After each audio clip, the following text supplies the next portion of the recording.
Hey guys, it's Peter Nukasani, and I wanted to make a quick video today. The title for this video is called Margin Matters.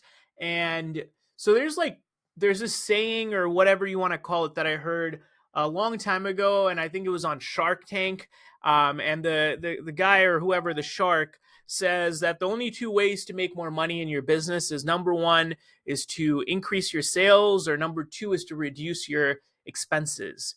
The third thing I would like to add is to actually increase your margin, right? And the way you could do that is like increasing your sales and reducing your expenses, right? Because at the end of the year, um, when it's all said and done, when we file for our taxes, the one thing that's important is that bottom line is the NOI, the net operating income for our business.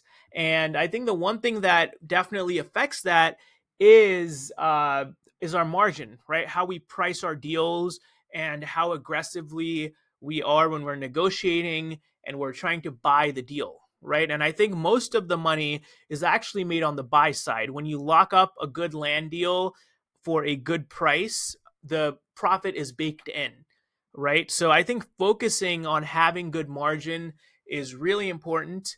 And I've had to learn that. And the moment that I started only buying the deals that hit our buy box, that hit our target return, our business became more profitable, along with managing your burn rate, managing expenses, and all that good stuff.